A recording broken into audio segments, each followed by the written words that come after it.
Ain't nothing wrong with a little bit of skivvies out there. Let's get the show going before I fuck around and say some shit that I'm gonna regret later. Yeah,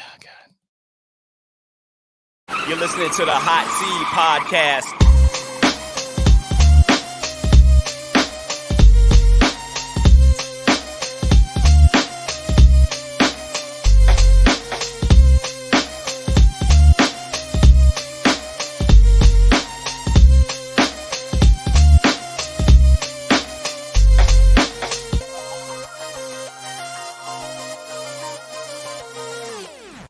The Hot Seed. Welcome all. I'm Sean, along with my co-host Earl, Yo. Dave, Yes, sir. and you guys know what it is. We're just dads with mics, gamers with headsets, and a whole lot of unfiltered conversation. And as always, make sure you follow us on Instagram and Facebook at the Hot Seed Podcast. Be sure to listen, like, rate, review, share, and most importantly, enjoy on Apple Podcasts, Spotify Podcasts, or wherever you get your favorite shows. Not Google Podcasts, because that is going away as well as Google Pay, which is weird. And of course, make sure you guys subscribe on YouTube at the Hot Seed Podcast. Episode 144. The fellas are back again for another week of fine podcasting. Gentlemen, how we doing, guys? How are we doing? How you doing, Earl? I'm great. I'm on vacation right now. I'm on That's spring what I'm break. talking about. Won't he do it? That's what I'm talking Won't about. he do it? Yeah, That's so. what I'm talking about. But, you know, as a parent, you ain't really, if you have education and you're a parent, you're not really on spring break because you have the kids. So, and I doubled down because I went down to my mother's house, so my niece is up here. So, double trouble. You daddy and Uncle Earl. I'm loving it. Yeah. So now I actually gotta find activities for these rugrats to do on my vacation. Absolutely not. Today we will learn cursive, kids. We will learn cursive. Dave, how you doing, man? I'm doing pretty good, man. Getting ready for Vegas. You know, my man's over here about to get married. So you know, I'm in charge of the duties out in Vegas, which he doesn't know much about. That's the good thing about it. So yeah, I'll just leave it there. All I know is what I do know is these NDAs are printed. Sign this shit right here. That's all I need you to do. Sign this here, sir. I don't ask no questions. You know, I'm in the Army. Don't ask, don't tell. You know, and actually, that ain't really what that was for back then. That's a whole different situation. But anyway, doing all right, man. I'll say this. You know, in the words of a famous animated character, Peter Griffin. You know what really grinds my gears? Oh man, the goddamn Washington Nationals can't get right on opening day. So for the last several years, opening day has always consisted of us playing Dave's New York Mets. Every year, we done got our ass whooped. I spent a lot of money on tall boys. If you know what a tall boy is, it's a huge ass beer that's in the can. It's usually like I want to say that's just like 22 ounces. It's pretty big. Them shits go for about like $18 in the stadium. Even though you know, don't drop it at all. Even though you can get it at your local, you know, adult beverage store for about $3, which is insane. That's what I did actually, since it was supposed to rain and be cold and everything else. So I was like, you know what, I'm gonna forego this because I was gonna take the whole family, but I couldn't get 5 tickets all together under the awning. So we end up going to see Kung Fu Panda, and we dressed up in our panda gear, which is dope. All that. Yep, that was dope. Then all that, I said, look, we can go see the movie as long as I'm back in time for opening day. We did all that there, had food at the house, went and bought the tall boys because I had to be in the atmosphere. I spent $17 on 6 tall boys. That's one in the ballpark. Didn't change anything because this year we didn't play the Mets. We played the Pittsburgh Pirates, you know, that Andrew McCutchen still plays for. And I think Andrew McCutchen is the same age as me, I feel like. Damn, he still play for them? Yes, he still plays for them, man. And you know what? Got their ass whooped. I only rock with him because he was a black dude with dreads in Pittsburgh. I was he didn't got that old. He didn't cut his dreads, man. I think he got a Caesar now. Look like, and he got hit in the knee too. Which I would have his hairline is receding too. I don't know. He had the helmet on. I don't even know. Uh, Dave, you played baseball. You didn't know you don't play soccer. You didn't play baseball, did you? I played I baseball. played for 1 year. Okay. The All right. baseball came down and the sun hit me in the eye, and that was about it. All right. So Earl, you played baseball. Yeah, Like I played. watched baseball. I never played baseball, but I watched baseball. I know there's some unspoken rules and stuff like that. Something I pointed out because Andrew McCutchen got hit on the kneecap by the pitcher. Mm. And something that I noticed, the pitchers always have a lot of shit to say when the batters, quote unquote, show them up, bat flips and stuff like that. But never in my whole entire life do I recall ever seeing a pitcher who legit accidentally hits a batter. Because I know this is intentional and it's accidental. I've never seen them even hit themselves, like, my bad. And that our pitcher did that. He hit Andrew McCutchen. I'm like, bruh. And he just like, there was no my bad is on me or nothing like that. Is that a thing in baseball? Like, you don't apologize for that? No, I mean you're supposed to, but I mean, I also played little league, so I wasn't. Okay. The balls wasn't coming at 90, 100 miles per hour. Just pause. The shit was coming, probably about 20, 30 miles per hour. But still, Either way, the balls was coming fast at you. They're coming fast, bro. Yeah, I retract my statement. I never played. and this pause this whole conversation because I'm about to say something wild. Oh my god! If you get hit with a ball, like it was despite how fast that shit is coming at you, that's crazy. Wow. It still hurts. Okay, in your face. That's just crazy. I saw that. Man. He got hit with the pitch, man. Like so, that was something I pointed out. But in any case, long story short, they lost again on opening day. It was 2-1. They tied it up at 3-3. The pitching in Washington is so bad. I feel like now I'm about to unearth my morning hump. This is going to rant. It's so bad. The offense is so bad. This doesn't resemble the team who won a world championship a few years ago. And they end up losing. I think the final score ended up being, I don't know if it was it 8-3 or 11-3. Either way, they only had 3. Another team at least had 8. That's all I know. All I know is I would have been absolutely pissed if I had went to that game and spent all that money on Tall Boys just to walk out with another L. So you're saying Kung Fu Panda was a success? That's what it was. Kung Fu Panda was a success. It was pretty good. It was fun. My daughter enjoyed it. We were the talk of everybody in the movie theater because it was most people on spring break right now. So we were out there and we were the family of pandas. And I will say this though, God love her. This lady, I'm not going to give out her ethnicity, but she looked at her daughter and sort of goes, "Look, the Care Bears," and her daughter was like, "No, Mom, they're pandas." Man, listen. Oh no, we're not gonna do this. Yes, we're not gonna do this. That's right. I'm not doing this. It is too early. Oh my god. I don't know. I don't know what that was. So that was that day. But yeah, that was that part. It's a HOTSEED podcast with your boy Sean, Earl, Dave. Earl is on vacation right now. And tonight is going to be a special episode because we have a special guest tonight. We have the talented R&B soul artist, singer, songwriter, Audrea. I had to make sure I get her name right, who's going to be joining us very shortly to talk about her new EP, Love and Loss, and a plethora of other things. So that's going to be pretty dope. So she'll be joining us very shortly. Tonight, absolutely in this case. When last time you listened to a really good R&B album, bro? And we're not talking about the guy that we not even mentioned right now. You knew that's what I was saying. I don't know what you gonna say. I was like, "Is this what we really gonna do?" Before she come on, right? No, I didn't mention that. But when's the last time you heard a really good R&B I will album? say these last 2 I listened to, I did enjoy, and that was Usher and Justin Timberlake's last album. So they both just released albums. Usher's was around the Super Bowl time. It's a good album. Yeah. And then Justin Timberlake just came out with an album. I think it's been out for about a week now, maybe 2. It's a good album.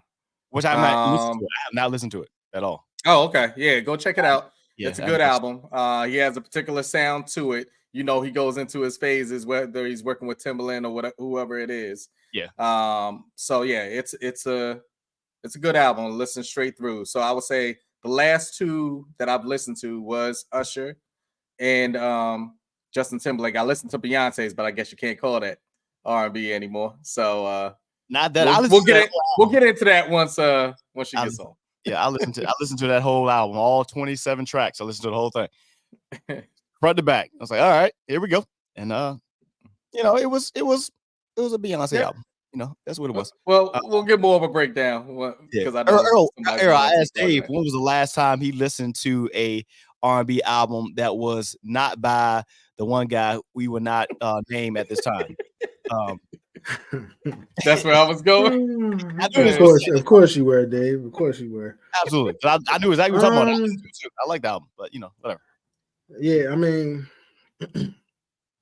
you know, yeah. Because when you talk about R&B, you got to specify, because what they classify as R&B nowadays is not R&B. Nah, that's what I'm saying. When I talk about what I classify as R&B, I think Kendrick and the Family Soul out of Philly, they had one. Was it last year or the year before that? Which is wow, you that's going crazy. Back years. Yeah, I haven't heard an R&B album, and I might be mistaken, but I can't think of it. I haven't heard an R&B album recently that I'm like was crazy. Like outside of that one, there's the Jasmine Sullivan joint. Yeah, but again, I will say this. I haven't heard the album yet, but I heard enough tracks. I know I got to check out October London's joint. Okay. If you know about October London. First of all, the name alone should make you listen to it. Like, you know, you got certain names, you be like, I gotta go listen to this just off the name. I am not even playing. It gives off like a Marvin Gaye type of sound. You got to go listen to him. Oh, somebody has what you're saying. Because they're having certain concerts going around too. Since you're talking about R&B, I know they got I think it's R&B Money. Yeah. That tour is going around. I saw that. I know Maxwell has a tour. Him and Jasmine Sullivan. They're actually performing down in the 757. And the person that's going to be on that is October London. He's on that tour also. So I know because I'm probably going to go check it out. I think it's going to be here in November. I like it. So yeah. Yeah. So look at. I think the R&B Money one is Tank, Carrie Hilson, and I'm missing some. Carl Thomas. I'm glad whatever was happening to Tank, either it stopped or whatever. Because remember, for a while, you know, we got the thing he was going deaf or something like that. Remember? Oh yeah. I don't know if they, you know, that just slowed. I forgot all about that. Yeah, or if it still happened. You know, I know he has the that one podcast he has with Bobby V and whatnot. I'm glad, Bobby V. I'm glad to see. I mean, well, at least I haven't heard anything that, you know, that slowed down or whatever that issue was that was happening, man. I'm glad to see that, because Tank is one of those underrated cats, man. Like, he very, very underrated musician, songwriter. It's pretty dope, man. And he embodied Tank is one of them ones. Like Tank, he sings like he S-A-N-G, not S-I-N-G. He S-A-N-G, like. And I feel like he's one of them ones, yo. Well, even all of these older cats or the cats that we have, they even gotta like tip their hat and bow down and be like, nah. Thank goodness he just. But also think about this. It goes into and plays into what Earl was saying. How far he had to go back a couple years. The R&B tours I just mentioned. We're talking about Tank. We're talking about Carrie Hilson. We're talking about Carl Thomas. You see what I'm saying? Like, we're going back. Maxwell, we're going. Yeah, that's a new October London, and I don't even consider Jasmine Sullivan new. So it's like, what? This is a perfect. It's at the point where you're waiting for older people to come out with new albums. And you know what? I think I like the October London sound because, like I said, it's older. It sounds older. Yeah. Right. So I don't know. Now, is there young people that I think is dope? Absolutely. Like I like Moo Fresh. She's a little bit of R&B and rap. I like Gwen Bunn. You know what I'm saying? I like Victoria Monet. She's dope. Yeah. But again, like you talking about complete albums. Like I've yet to hear something that made me get the voodoo like feeling, or the Mama's Gun feeling, or the Jill Scott. You know what I'm saying? Like that with music, that feeling. Like Yeah, her is a dope artist. Love her. her. I forgot about her. Mm-hmm. I forgot about her. I love it, man. See, that's perfect transition. Let's go bring our guest in, because I think we just set this up pretty nicely. Let's get it going.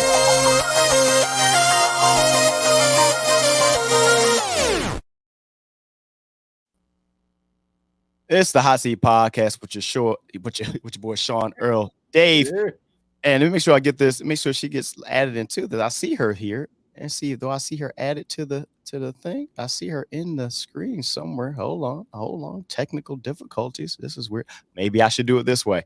Ha! There you go. That works. That works. Hi. Hello. What's going Hello. Our special guest, as promised, this episode for you guys, the one, the only Audrea. I'll make sure I said it right. You did. Yes, Hold on. Let's give that whole breakdown. The singer, Yep. the songwriter, Right. Okay. the actress, Okay. the realtor, Okay. I got it. crochet business owner, Mm-hmm. just everything. Just break it on down. Talented young entrepreneur herself, Audrea. There you I go. love Thank you. I- Thank you for that. I love it. Welcome to the show. We thank you for joining us. We're just gonna have some fun tonight. So I'm ready. yeah, absolutely. So I'm pretty sure I know you was back in the green room and you was hearing us go on about and bloviate. Shout out to Stephen A. About all of our R&B, choices and stuff that we look forward to. So first thing when I listen to your new EP, which we'll talk about shortly, but I always look at what the categorization of the artist is, what they title themselves is when they upload it, and it said R&B Soul. It didn't say R&B Hip Hop. It didn't say something that says R&B Soul, which stood out.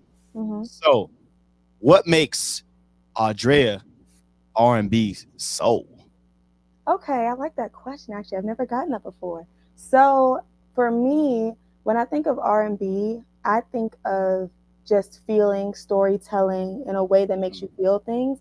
And that was the purpose of my entire EP. I told people listen to it in order because it tells a story, and that story is my life and from the soul. So there's the soul, because I sang every track from the bottom of my soul. I write all my music, and it was so carefully curated to tell a story. I said I want everyone who listens to it to at least relate in some way, shape, or form. And when I listen to R&B music, that's always the consistent thing with that. So I definitely felt like it was no other way to categorize it.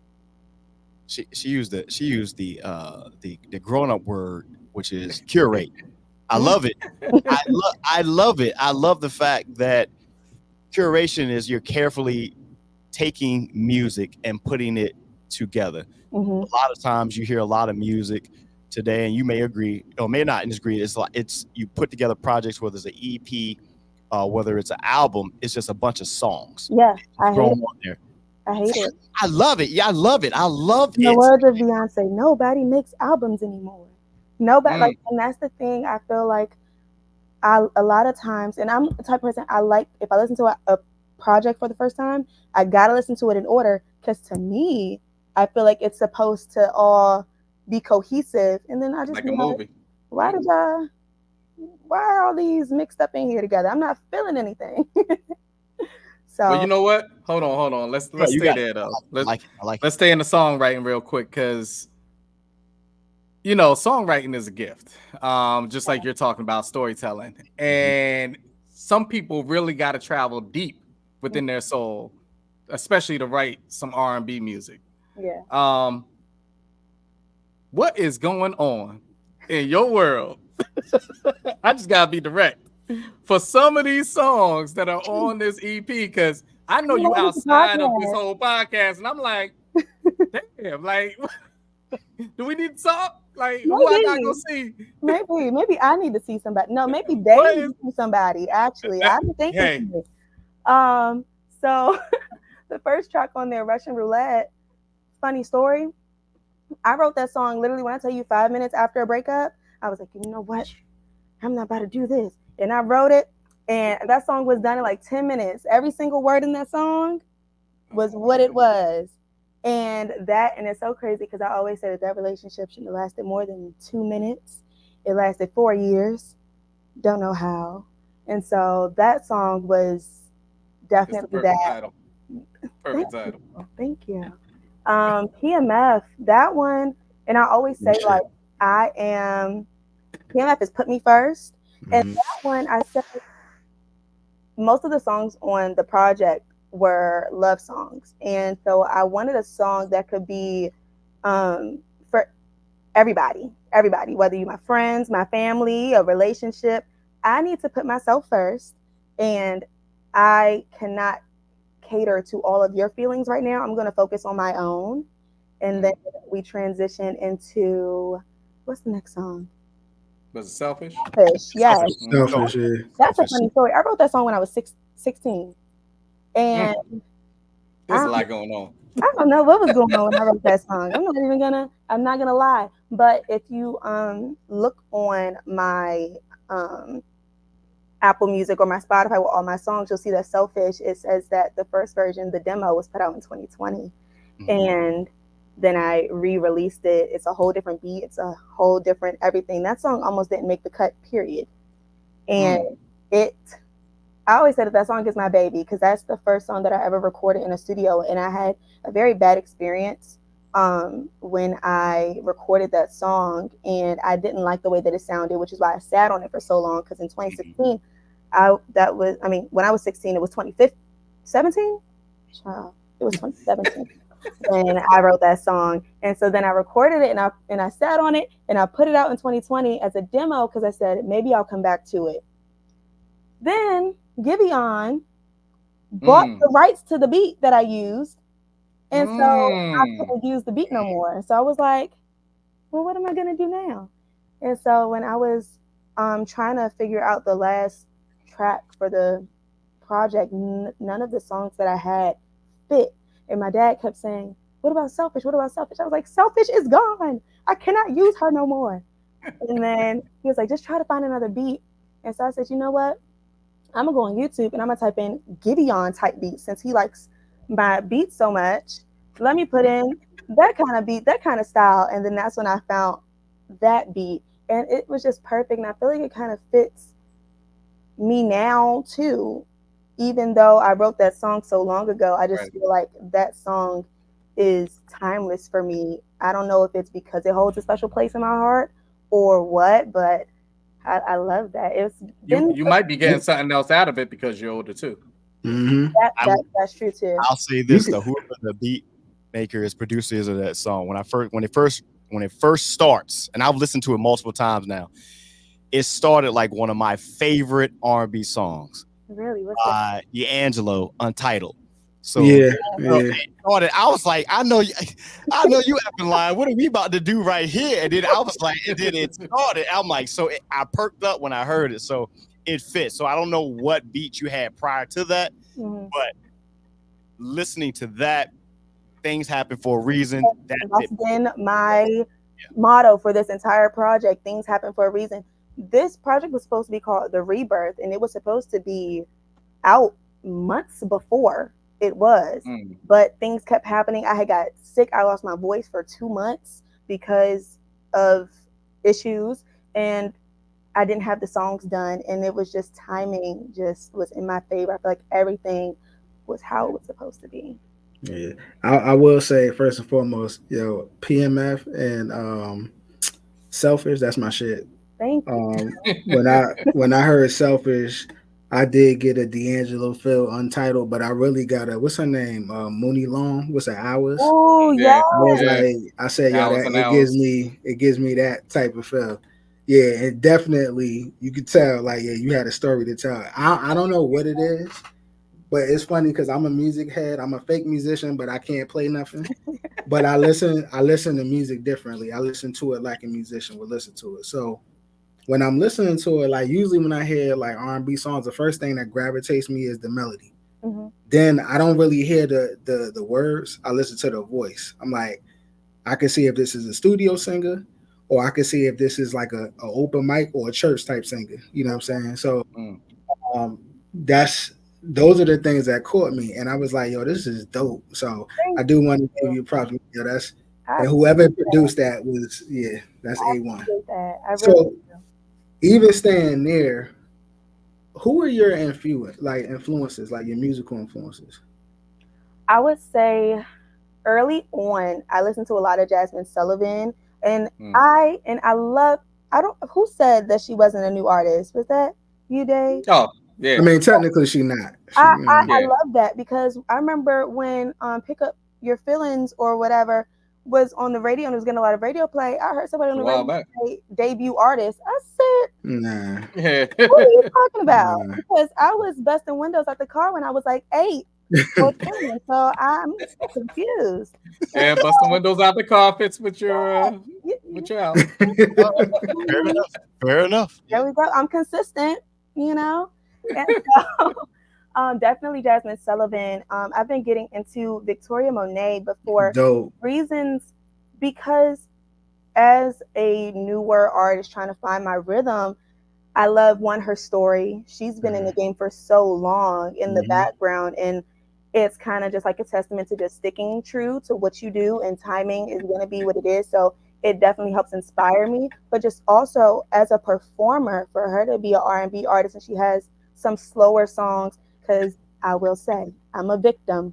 When I get on the stage, sometimes I just sit there on the mic, or I might sit in a chair and I don't give you a lot because I feel like The because my performance. songs are Yeah. slower. But Mhm. no, she gives you a show. And so Mhm. I definitely would say her. And of course, Beyonce. I'll Okay. sit here and not say Beyonce. Now, what about because you write your music? So who influences you on the pen game side? That's a good question. That is a great question. Because I would say, starting up with my writing, I didn't really have many influences. I kind Okay. of would just write. But the more that I've been trying to take it seriously and figure out different ways to write, I would definitely say Money Long, because she has a very unique way of writing where it's like you can kind of tell that she starts with her story first, and she's like, how can I tell this in a way that's palatable with music? And I think that that's amazing. One of my favorite songs that she's written was Just Beginning. I don't know if you've heard that one, but I Yeah. love that because it's kind of unique in the way that she does it. And so I've been trying to kind of test out different styles. So So, like, I mean, again, this goes back into my fake musicianship. Um, at one point, I was like, you know what, I'm about to just write music, mm-hmm. and my thing is just gonna be, I'm gonna do like a flip, so like a double entendre, So if I'm talking about change, I'm correlating it to love. I think one of the dopest written songs that I've heard. I know this ain't one of Dave's favorite artists, but Music Soul Child, he got a song called Greatest Love Song, and he used how to write a verse and all of the components of a verse and the lyrics and equated that to love. So I was like, that's dope. Stevie Wonder is the master of it. Anybody who loves Stevie like me knows that he always uses seasons, Mm-hmm. to talk about love and stuff like that. But like when you're writing, are you writing to format, or you just jotting stuff down? It depends. So a lot of times the best stuff that comes to me is when I'm in the car and I hate it, but I love it, but I hate it because I like to write to the music a lot of times. And when I get a melody in my head, I can't like copy and paste it onto a beat. So then I have to figure out a way to like create the beat to fit what I was Right. thinking. But a lot of times it's just I'll think of an idea, Okay. and it'd be just like a situation, and then I like to come up with the melody first, and then everything else just kind of flows. Like I wrote a song the other day and I just heard the beat and I instantly just got the chorus, and then it just was like word vomit when I was writing it. It just, I don't know, it just Nah, that makes sense. So Makes sense. Dave gave the rundown, the proper rundown of everything that you are outside of being an artist, Mhm. entrepreneur, everything is in between. But I want to give you a I guess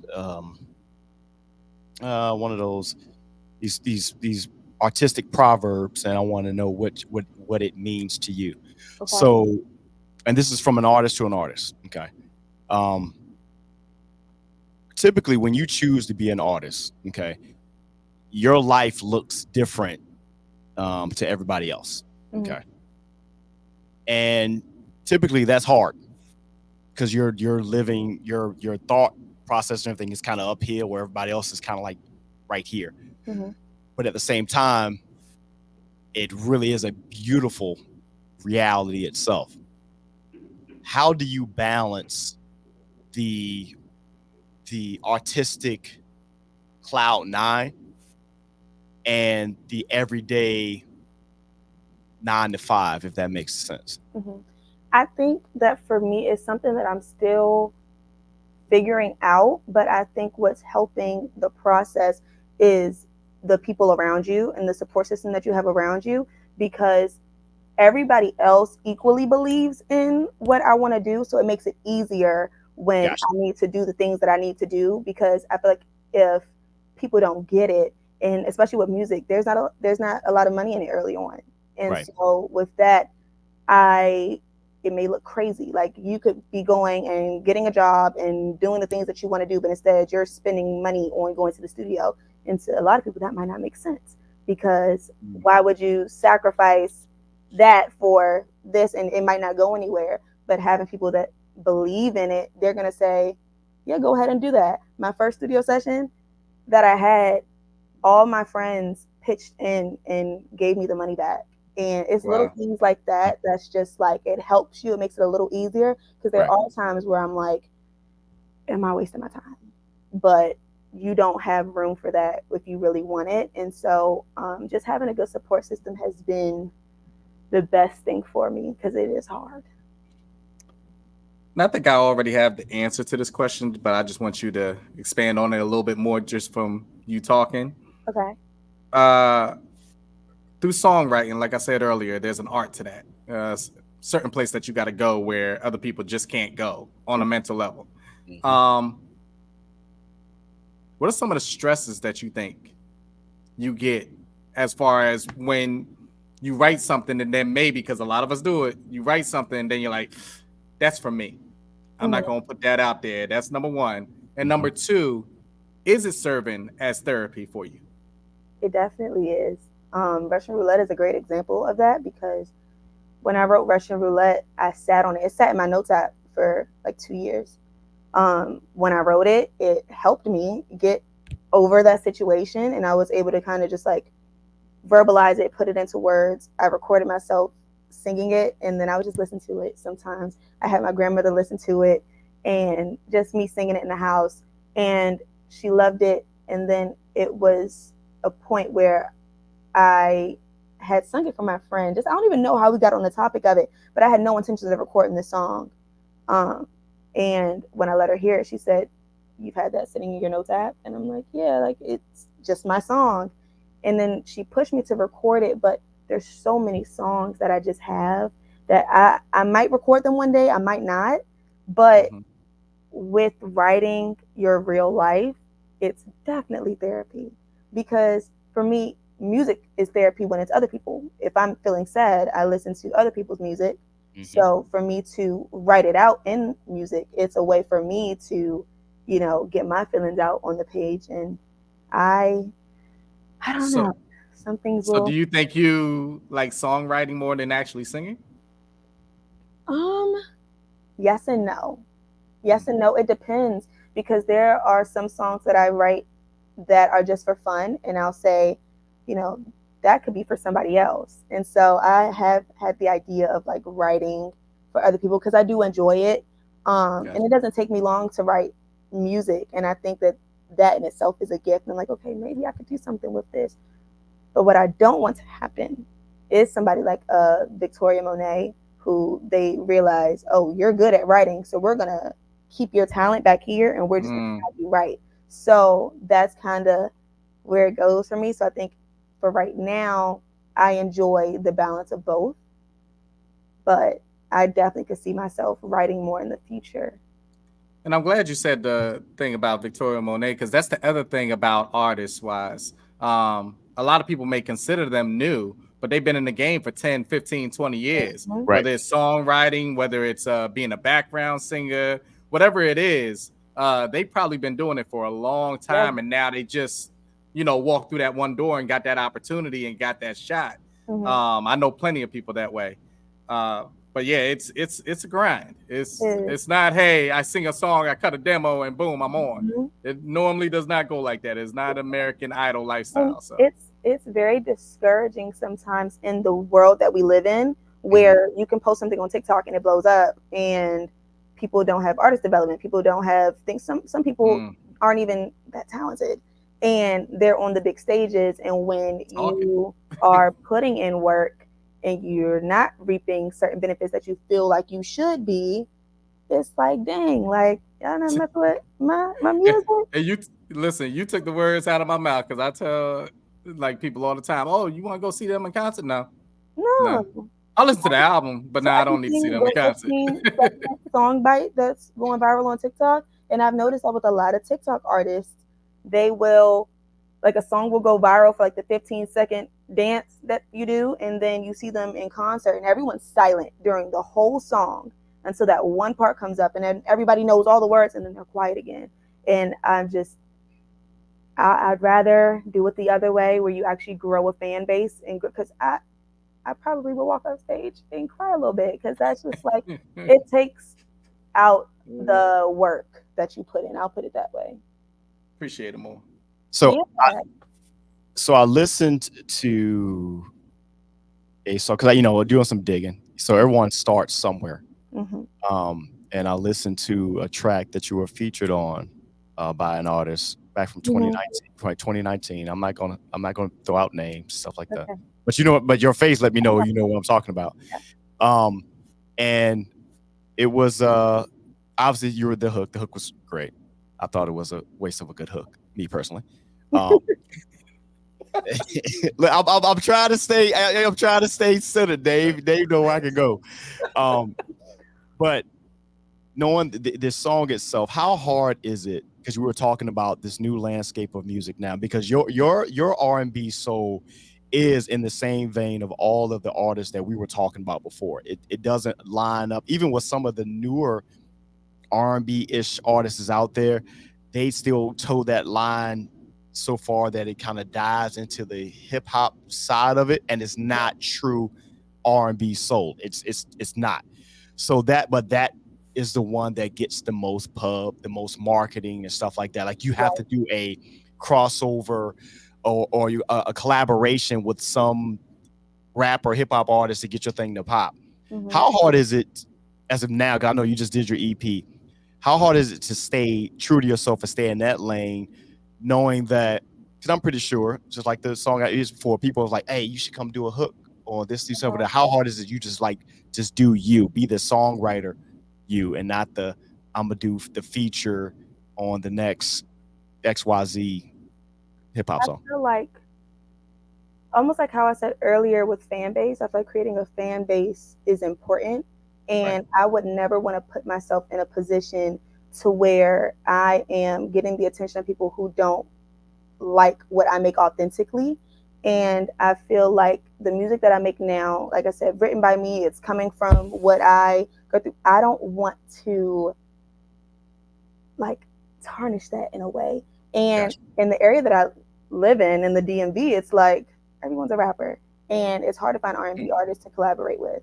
And that part, it gets muddy, because when I'm going to events or I'm going to shows and things like that, most of the people that I'm interacting with are like rap artists or artists that just are more alternatives. A lot of alternative artists in the area as well. And so it's like, I feel like I don't fit, but I'm also not going to make myself fit either. It's not worth it to me. And being authentic, that's definitely what you are. Because I remember speaking to you beforehand, before the show.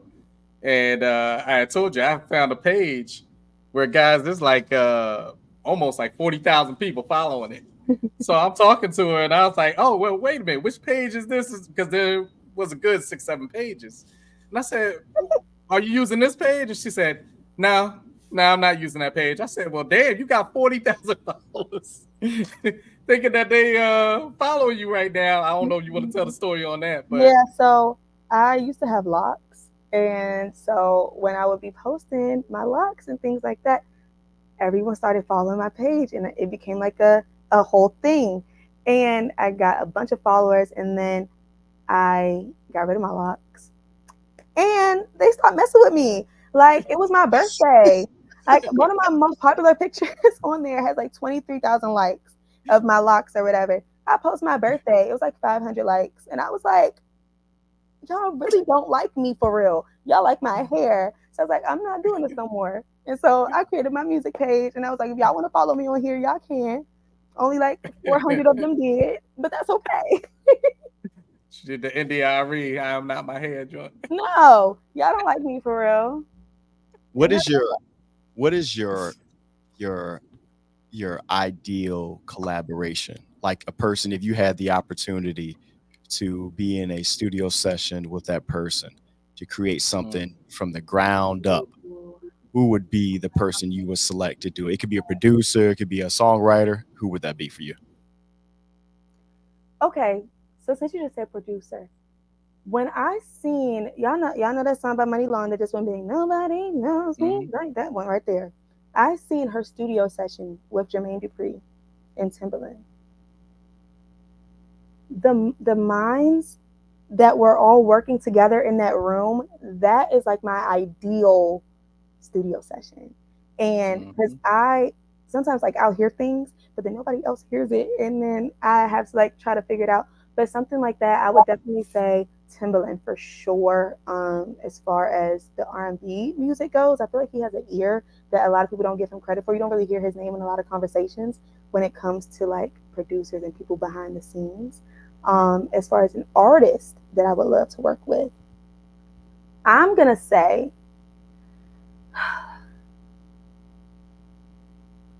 Tori Kelly. And I say Tori Kelly, she's so dope. She's underrated. That's somebody that I've been listening to for years. And vocally, she's a beast. And I heard that name in a minute. That's okay. Man. Whenever I listen to, whenever I watch Sing, that's when Yeah. I love her, and I like to watch her when she's recording and stuff, and it's just so effortless. And that's like the level that I'm trying to get at. One day we're gonna get there. Gotcha. Well,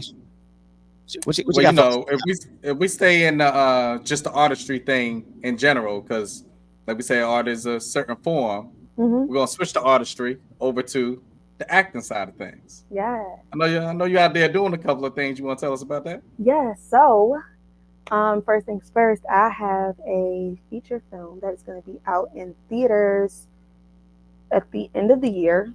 It was supposed to be at the beginning of this year, but some things was going on. So at the end of this year, it's called T, and I played a pretty big role in that. And that was like the first big thing that I've done. I have been a theater kid. Like high school, I was in the plays, I was in the musicals, and before that, even when I was younger, I was in just like little acting classes and things like that. My earliest memory, it was like a peanut butter commercial, and I was like 6, and I still remember my lines to this day. That was serious for me, and when I got the opportunity to be in this upcoming role that I did, that was kind of one of those things where I feel like it was God just like handing it to me on a silver platter, because I feel like I didn't, and I had to get out of the mindset because I almost felt like I didn't deserve it, because I was like, I don't take this as seriously as probably a lot of people do that probably would have loved this opportunity. So why me out of all people? When I got there on set and I'm seeing them do their scenes, I'm like, I'm not supposed to be here right now. Y'all are acting, like y'all are actors. And I was like, I'm not supposed to be here. But then I just had to get back in the mindset of like, what's for you is for you. And I feel very fortunate to have had that opportunity. I loved it. And I haven't been doing anything as of recent just because I've been focused on my music, but I am not opposed to any opportunities that come my way in that area at all. You got your SAG. You Where, got your SAG card. No. I got to get you yeah, the SAG card. Definitely. your drive, your drive is very legendary. I'm not gonna lie, and I'm just sitting up here like I feel like I juggle a lot of stuff, and I'm like, you got the real estate situation, you got the naughty by nature, you got the music, you got the act. Like one, where did the drive come from? My To parents. your parents? Yeah, Okay. for sure. I have, like, growing up, I can honestly say, like, my mom, because I know that my mom worked a 9 to 5 when I was really young, but really, even when I was like in elementary school, that's when she transitioned into her entrepreneurial journey. Mhm. And seeing my mom, like, going to work with her, she had her hair salon, and then going to show houses with her. It was just like I never seen my mom have like a boss, really. And I that was just something that I never was exposed to a lot.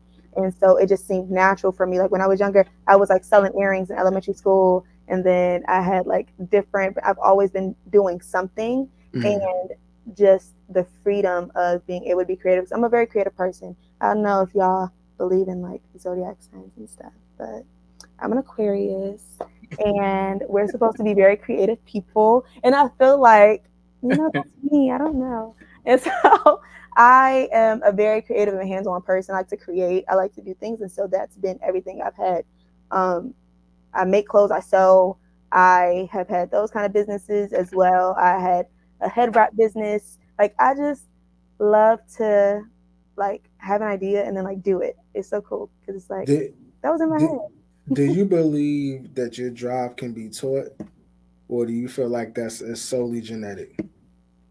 I don't think it can be taught, but I do think that it can be. I feel like everybody has the ability to have drive, but I Mhm. feel like sometimes you're put in a position to where you have to tap into it. And I Mhm. feel like it's almost like when you hit rock bottom and you have no other choice but to go up and you Right. have to do it. So I think that not really genetic, but you just gotta want it enough. And Right. there are times where I don't want it enough, and that's why things don't go the way that they're supposed to go. Like right now, real estate a little slow, but I got my door hangers, I got my letters right here. We about to get in, and the drive came back when that bank account was looking a little low. So drive. You But know what? the reason Oh, why my okay. bad, Dave. Go The ahead. reason why I asked that is just because I work with I'm an educator of some sorts, and I feel like your story, or you have the ability, or you could tap in to kind of touching others and explaining even just your story. Mm-hmm. Because I agree. I feel like everybody doesn't have job, but I feel like everybody has some kind of flicker, Mm-hmm. and it depends on how much gasoline you throw on it will determine how much you ignite that person. That So premium. even if you don't even if you can't reach everybody, it might be somebody that you reach, and that's big. I had to realize that myself. So I was a little jaded because I was trying to reach the masses, but I had to realize that a win is just reaching one of them. Yeah. So only like I said, the reason why I asked you that is like you ever thought about potentially, telling your story, like I'm so glad you said that because I forgot one thing that I'm also doing. not a book, are you? No, it's not a book. But me and my two friends. So I have two friends. They have nonprofits, and one of my friends, she's also a educator and a therapist. And Mm, so we've created this thing called Girl Meets World, and we do events for young girls and kind of just like showing them, not the ropes, but just different aspects of things. So mm, one of the other events that we did before was it was basically like a financial literacy thing, and mm, we taught them about credit. We had a credit person. Her name was Benita Grant. We had her teaching them just how it works, and then how to build savings, and just like little things like that. And so my next event is May 18th, and it's going to be a career day because I feel like people don't want to have careers anymore. And it's nothing wrong Mhm. with being an entrepreneur or things like that, but it's also not for everybody. And I think the pandemic kind of ignited Mhm. entrepreneurs that Mhm. we're not ready to do that. And like we have a shortage on doctors. We have a shortage on like the main Mhm. fields that I feel like people aren't interested in anymore. And so we're gonna be having like different women in different fields kind of just share what they do, and that's a big thing as well. And I'm of course gonna be sharing my real estate and stuff like that. So Okay. What you got, Dave? It's because you brought it up. yeah, For the listeners that don't know about your parents, we had them on the show prior. Yep. That's mhm. Neil and All Tasha mic everything. Lyons. Yep. Yep. And I believe you all have something else going on too that you just did. Do you The know? buyers course. The YouTube? Oh, the YouTube. Oh, yeah, I forgot about that one. Oh my goodness. So yeah, we are doing a YouTube channel with our family, and all I gotta say is please pray for me. Everyone in here is a character. Everyone in here is a hoot, so it should be fun. But yeah, just kind of just showcasing the dynamic and things because for those of you who don't know, me, my mom, and my dad, we are all realtors and we have a real estate team, and that can be very fun, but that can also cause The some Lions Den group. Yep. headbutts. So just trying to show the ins and outs of it all. There's good, there's bad. And then I have two little brothers who are athletes. They're young, they're getting into that. They're taller than me now. And so they think that they're my big brother. So that's a dynamic all within itself. So tune into that. You know, and also let me give you praise on the show in front of everybody because this is the person that I was sitting back in the office one day and I was like, yeah, one of the things I gotta do is get my logo together. And she's like, oh, logo for what, Dave? And I'm like, for the story group, I'm gonna do a couple of things. She's like, oh, okay, and how you want it to look? And I was like, oh, well, so. Within 5 minutes, she turned the computer around. She's like, here you go. I said, what the? And there you go. That's Boom. the artist in her. I will So. say to answer Earl's question about is drive genetic.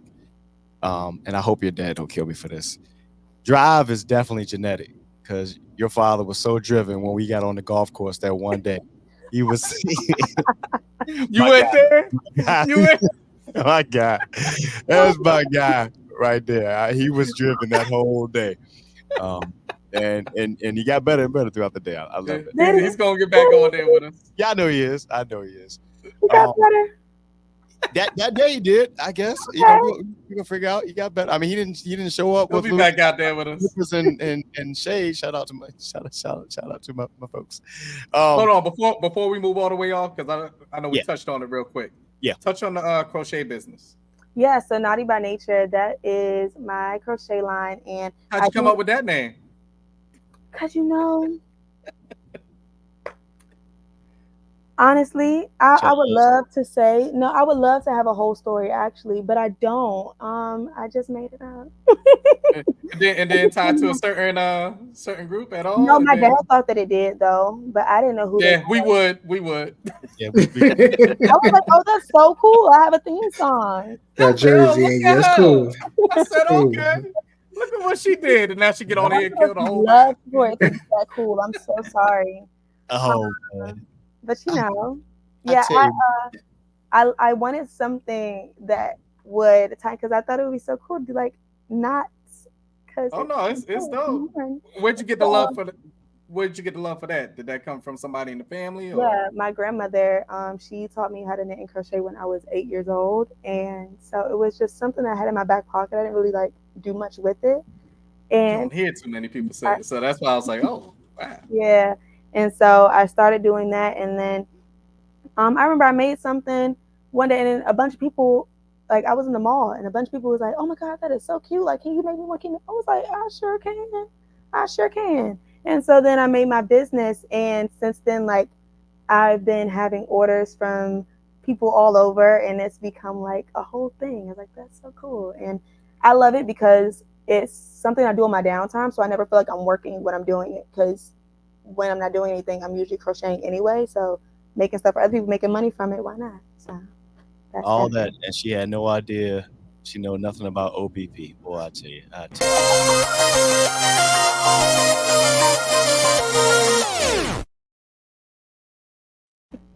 It's the Hot Seat Podcast with your boy Sean Earl. Dave, our special guest today, young entrepreneur, business owner, real estate, everything. Period. You know, but I wouldn't say I would dare not say most importantly, but the thing that she's safe to say she's probably the most passionate about. Correct me if I'm wrong. Is her EP, her new EP now, Love and Loss, is out now to stream every single where. Since we before we get off into some other things here, did you see that Audrea, the new, there's been a lot of conversation around pay for streaming. And I know as an artist sometimes, and I tell those who I've worked with over time, is like your first thing coming into this, and I know everybody wants to be that person on stage and make money, but your first thing has to be the love of the craft and the art itself, and everything else will take care of itself. And what I mean by that is, yes, you have a good team around you, which so far, just from the story of them paying for your studio session, lets me know that you have a pretty dope team potentially around you. But there has been for the longest time, and since we've gone into the streaming space, of artists being underpaid for their work. Like, I didn't know such thing as a 0.0000001 of a penny. It was a thing I realized, and I saw one myself one day. But just recently, Spotify, the changes to their royalty method model just actually dropped, actually as of yesterday on April 1st, which now it includes, you have to have 1,000 annual streams by a particular amount of unique listeners. They didn't give that amount out. And that actually went live as of yesterday. So part of that is you have to have, for you to take part in their royalty piece in this case, you actually have to have at least 1,000 streams over that year by a certain amount of unique listeners to get paid out in that aspect. And what they also did was removed a lot of the excess noise, no pun intended, from the streaming platform, meaning that your songs have to at least be around about like 2 minutes or more, stuff like that. Because there's a lot of fake streaming happening out there. Shout out to J. Cole, see him online. So what is I know you just dropped your EP. I'm not sure if you've seen any type of royalty thing aspect, but what is your take on it, or how much have you thought about that aspect of this? Because we don't do CDs and we don't do tapes no more. So But let me tell you something. I done made $4, y'all. That's what I'm saying. I made $4. Give it that sound. Give it that sound. I'm about to go buy a pack of gum from 7-Eleven from my EP.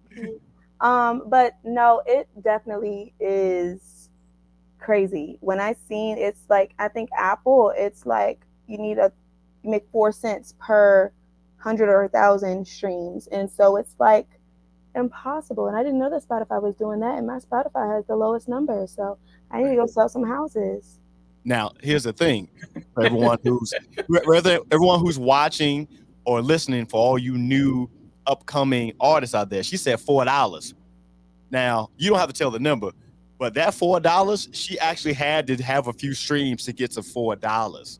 Yeah. Tell me I'm wrong. Like, she had to have several streams. Working hard for that $4. Okay. Yeah. So if you look at the numbers, I ain't gonna give out your information, but I'm pretty sure I know what that number looks like for $4.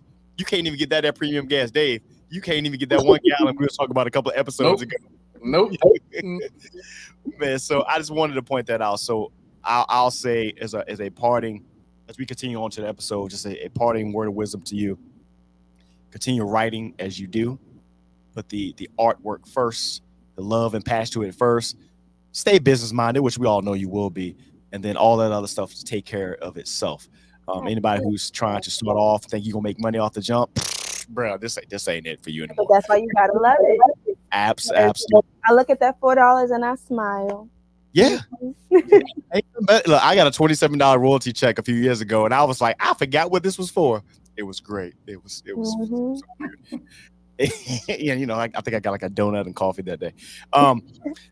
So we do this thing called Not So Breaking News here on the show, Audrea, and it's always stories that we find interesting. Last week, we really hit Dave in the head with the whole Nope. McDonald's Krispy Kreme thing. So this is something that you yourself probably can add to the conversation with, if you don't mind. Ready? Okay. All right, let's go. Not so breaking news.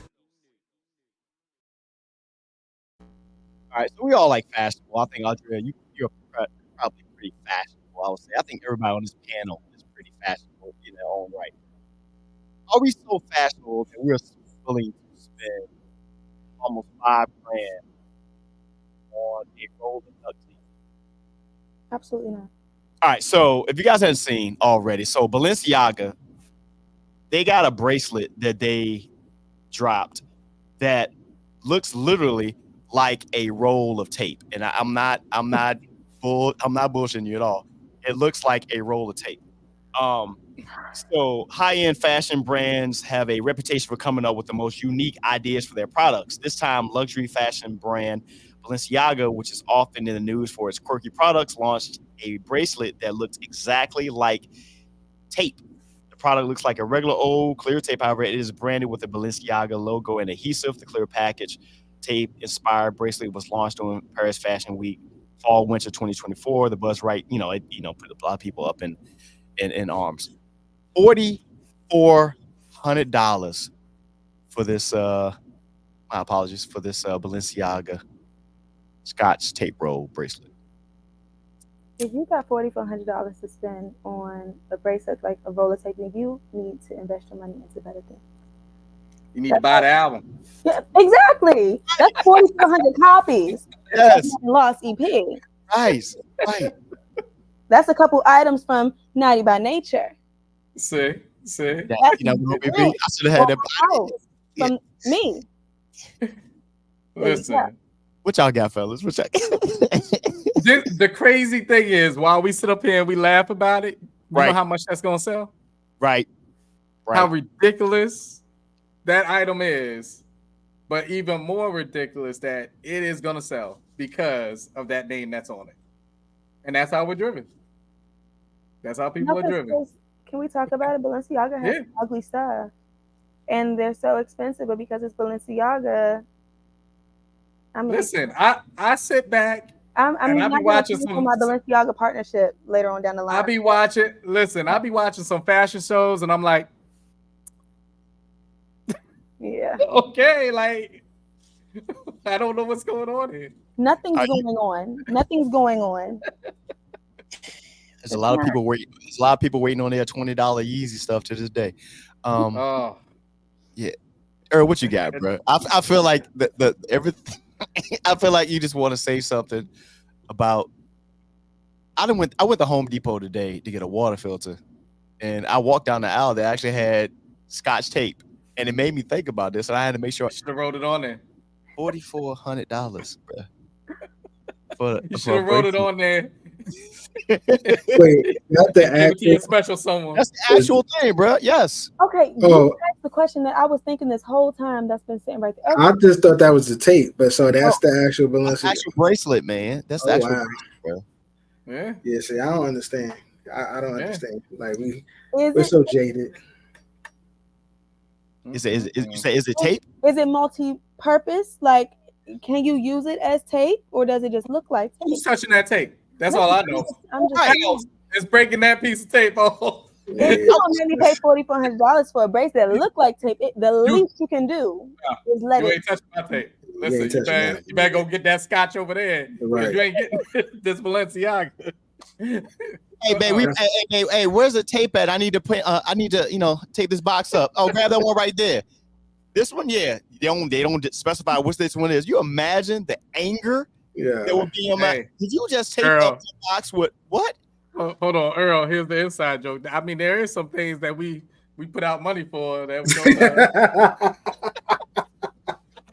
I'm sorry, I had to play this on Sean. There's some items, Audrea, that some people. That's crazy. That's funny because I'm probably gonna bring them to Vegas. Just I because. bet you are. Oh my god. I bet you are. I'm stunting on them. Hope they get scuffed. Yeah. I don't. But at least you can wear that. But you take Oh man. $2,400 tape. I Oh, tape, yeah, bro. that's it.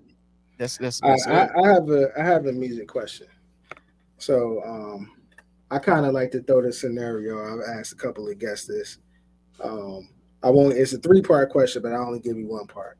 Okay. All right. So you have Whitney Houston. You have Yeah. Stevie Wonder, Mm-mm. Prince, and Michael Michael, Jackson. Yep, Michael Jackson. Thank you. Okay. Okay. Who is the most talented out of all of those? And here's a caveat. There's really no right answer, There but is, it kind of is, but but it really is no right answer. I'm stuck between 2. Okay. And that's the 2 that I'm stuck between is Stevie and Michael. When I'm thinking of talented, I'm thinking in all aspects Mm-hmm. of the music. Mm-hmm. So them 2, they stick out for me.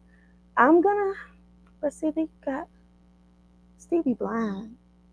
So that kind of adds to like, I didn't even have to do the joke this time. I didn't even have to do it this time. so I feel like, Dave, you laughing a little too hard, bro. Yeah, he knows Stevie my idol. He not too much on Stevie. man. Just you see the jokes come from me. You know what? Audrea, you're a great joke. You know what? man, I feel like, you know, So all right, so point. So I might say Stevie. Stevie, okay, I respect that. So I think you touched on something with that question. You said it's like the overall, right? So you talking about when I'm looking at that question, I'm thinking about if you put somebody in the studio, Right. who's going to be able to come out with a song with like that they did by themselves. So I'm talking about there's no engineers, no producers, nothing. Like this person go in the studio, you can write the song, you could produce the song, you create the beat or whatever, and then you're singing it. How many of them? Out of them 4, how many of them could do that? 2. 2.5. Yeah, I got 2 in the possible. Yeah, I'm 2 gonna in say the 2.5. possible. But Stevie got it. yeah, Stevie for sure. But Michael definitely could. I don't know about him. I don't know about him playing it. He has the ear for it. Producing, He can tell a person how to play it. Right. True. So producing, I would say, I mean, for that one, I do agree Stevie is a great answer. I think then another person would be Prince, though. Yeah, I'm not. Yep. I wasn't thinking about playing. So Yeah. Prince got that for sure. So, That that's was good, I though. do, but sing. That's good. Mhm. I respect it. You got what you wanted out of that, Earl? I did. you- Because she said get it? Stevie. She said Stevie. So that's always acceptable. He did. Did y'all know that Stevie Wonder played the harmonica on Jolene for Beyonce? I didn't know that until. No, I didn't. I didn't. Yeah. Yeah, So somebody here's didn't listen to another that fun album fact. yet. Did you know Stevie is related to Michael Jackson? I didn't know how he. It's his 3rd cousin. Are you serious? Yep, his 3rd cousin. Oh wow. Makes a lot of He might sense. be my Look at favorite. that. On the That's mother's new side. On stuff. the We mother's side. haven't heard that on the pod before. Yeah, on the mother's side. Earl been holding that one. He been holding out. I'm a Stevie stan, yo. I mean, you know. What's that that thing you go to find out who related to you? That 3 me and me thing. Oh yeah. Earl, a couple episodes from now, Earl like, did you know that Stevie was my 7th cousin? Hey, 12 hours? I'll be out here claiming that. Like, People love it. What? Oh my god, that's gonna be the longest episode ever, man. Of course, this is a Hot Seat podcast, man, with your boy Sean, Earl, Dave. Our special guest, R&B Soul singer Audrea. Her new EP is out now. Love and Loss, out now. One thing we didn't ask, how has the reception been to the EP? Like, since you dropped it, how has the reception been to it? It's been so good. It's been so good. And what I do love is that I can't really pick the song that everybody likes the most. I feel like I'm getting so many good responses to everything, and it's been great. I've performed it a couple places, and the amount of people that'll come up to me afterwards and be like, I love that. Where can I find it if they didn't hear it before? So that it feels good, especially like I said, with this being like my music. It's kind of nice that people are like, I relate to that or I like that, and it just came from up here. You know what that means though? You said people really can't pick like what songs that because it's all over. That means you got an album. That means you legit have an album. Yeah. You know, and that's I ain't gonna hold you when I was listening to it, because like I said, my thing is if I gotta go through one song, the first song is dope, then I gotta go past 3, 4 songs to get to the next one I like. All right, that's a problem. Yo, Mhm. it's literally no skips. Like I was like, yo, this is dope. It's a nice album you can vibe out to. Then, like I tell you, I'm listening. I'm hearing my musical side. I'm listening to you singing. I'm like, yo, she's really singing on here. Then I'm listening Spoken to the word on word. there. Yeah, spoken Mm-hmm. word. Got a little Jill Scott spoken word in Mm-hmm. between. Because I think Selfish got a little bit of spoken word on it, if I'm not mistaken, or PMF on one of the two. But Uh, dope. I definitely, and that was the thing too. How I started and finished the project with the poetry. Those are my two friends, and they do poetry. And I was like, it was so last minute. I was like, something is missing. I had all the songs. I listened to them in order, and I was like, no, I need to like solidify the story telling in it. And I asked them to do it last minute, and they were down. And I was like, yes. Go ahead. You can shout them out. Shout them Yes, out real so quick. Capri Carter and Nair Washington, also known as Ryan Blackbird or Blackbird Ryan. Yes. All right. Shout out to y'all. The spoken word. I love it, man. Before we let you get out here tonight, Audrea, um, what do you ultimately? What is your ultimate goal with your music? What's going to be the thing that says, and it's hard for artists, but what's going to be the thing that say, hey, this is what I want people to take away from my music? I think, and it's kind of hard. It would have to be verbally said to me, but almost like you ever hear music and it really creates like a feeling. You like end it and you just like have a whole different mood than when you started it. Yeah. I feel like being able to change feeling, and music is healing, and that's why I love when songs tell stories. So I think that what would make me feel the most fulfilled in my music would be to know that it helps somebody with something or helps somebody through something, even if it's one person. If somebody were to tell me I was tore up about this breakup and I listened to your song and the tears stopped and I felt good, like that's enough for me. So I could be fulfilled right now because I'm doing what I'm loving to do. So there's that. Love it. Oh, y'all got anything else for me, man? Nah, man, your parents did a great job. I wish I knew them. Yeah. Yep. Yeah, write a book so I can buy it, so I can impose this onto my child, because I'm trying to retire at 50. I You need get my the first kid. copy. Mm-hmm. Appreciate it. Audrea. So of course, let the folks know where they can find you, where they can find your EP, where they can find your business, hell, where they can find you to go buy a house. Let the folks know. Let the folks know. So my main music Instagram, it's Audrea Official, AUDREA Official. My business, Naughty by Nature, is KNOTTY by Nature Crochet on Instagram. And then my real estate Instagram is the Real Estate Barbie with 2 E's. And then lastly, you can find all of my music on every single streaming platform there is. And my artist name is Audrea, AUDREA. There you go. We appreciate you there. I said if you guys haven't already, Love and Loss is a dope EP. If you haven't already, if you are in the mood for some real dope R&B soul music, this is something that you need to listen to. The production is A1. Like Earl said, no skips. No I skips. appreciate that. Thank you. We appreciate And you guys. by the way, I noticed that you didn't do the pink tonight. Yeah. I saw that. Well, I tried to do the light. I couldn't find my shirt. If y'all don't know, she's always got pink. Yes, So. pink is my color. It's pink everything. I had Everything. no idea when I was looking at the graphic. I said she must like pink. I had no idea she was like this at all. I had no idea. That's why I'm the real estate Barbie. There you go. Fair It's enough. all pink. We appreciate you. Thank you for joining us tonight. We will make sure we catch you in having again there. And of course, we will have the EP in the show notes for you guys to go take and listen to whatever platform you want to do. Run them numbers up. Run them numbers up. I can get a these $4,400 bracelet. Yeah, you get you roll the tape $4,400 because you can't do it off of $4. I'll tell you that right now. Exactly. Right now. We appreciate you. Thank you.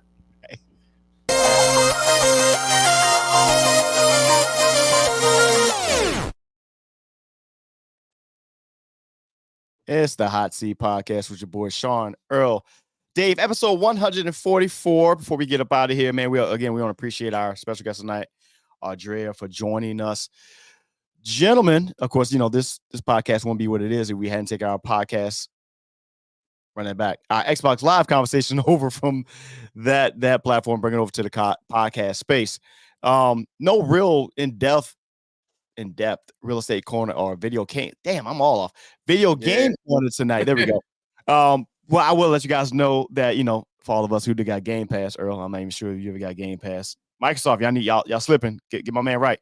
But Microsoft, they did announce their Xbox Game Pass April 2024 Wave on one lineup, which includes some really dope games, especially if you have kids. They have the Lego 2K Drive, which is a kart racer, which is pretty dope. On there, so a game that I played, Dave, you might have played this one. I think you put me onto this one. It was the hot, what's it called? It was called, damn, I forgot the name of that game already. I think it's called it was called Hot Shot or something like that. I had it right in front of me, and I lost my placeholder here. Super hot. Well, you the one who put me on to that? It's just like this. Yeah, you know what I'm talking about? Cam plays that game. Okay, that's what it was. Yeah, so super hot. That moves in slow motion. Yeah, my control delete. Yeah, that's coming. That'll be on Game Pass, as well as something that I know Earl ain't really with, but he might. EA Sports PGA Tour is actually coming to Game Pass just in time for it's golf season just started. The Masters. Yeah, the Masters, absolutely. So golf season is upon us. So what better way to enjoy golf season outside of watching it? You can play a few games. And if you decide you want to be a golfer and hit the range or something like that, you can also do that by simply going to the HOTSEEDpodcast.com and actually purchase some exclusive merch, which includes, funny transition, our THP golf polo, which is available now for pre-order, as well as our signature graphic tee, Dance with Mics, Games with Headsets, whole lot of unfiltered conversation, which is available now, man. So yeah, some new lineups coming into the Xbox Game Pass lineup itself, and also I think later in that month is the new what is the lady's name? Tomb Raider, Shadow of Tomb Raider is actually will be there as well. But again, was that Nintendo 64? No, it's I beat the last one. It was great. It looks very crisp. Was that the last one or was it PlayStation? No, this has been there for a while. This is Shadow of Tomb Raider. This was the one that entered I think the previous gen of the Xbox, I believe. In any case, you can find me on Xbox Live, man. Sanaa 2X on there, man. Stuff like that. Add it to the to your friend chat. Play some MLB, which I'm enjoying more and more every day. Gonna be on there. I don't know when you're gonna play them. Stuff like that. The storyteller. I did go and check out Kong. It was a pretty good movie. Yep. I haven't seen the Kong movie in the theaters in a minute. Gotta do it. So yes, it was a really good movie. But let me talk about the movie theater more than even the movie. Fair enough. We went out to this theater called the Alamo Draft House. Okay. You get where I'm going. I like it. And Sounds good. There's one in DC. There's also one that we went to in Arlington. We went to the one in Arlington. And man, you walk in and I mean, it's everything. You got the movie, one of the theaters is called The Big Show. That's where we went. The Dolby surround sound and everything. The seating by itself. I didn't even feel like my family was there. I felt like it was me in the movie. Like that's really how it was.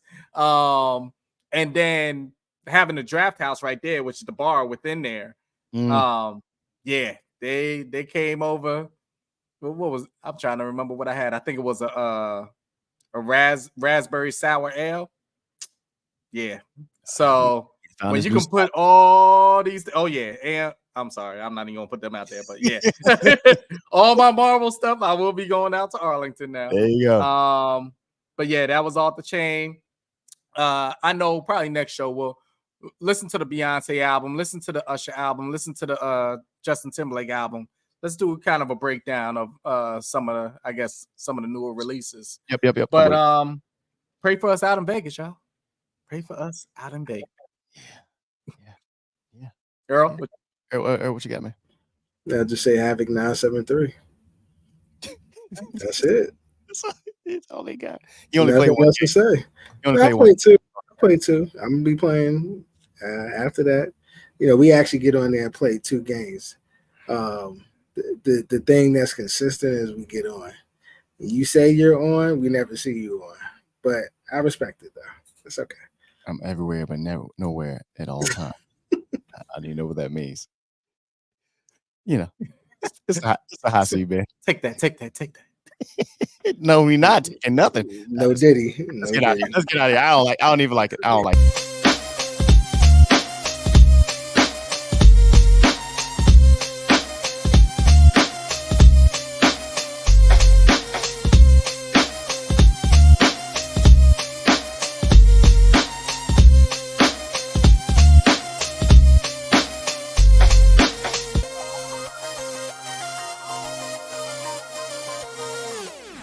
The hot seed.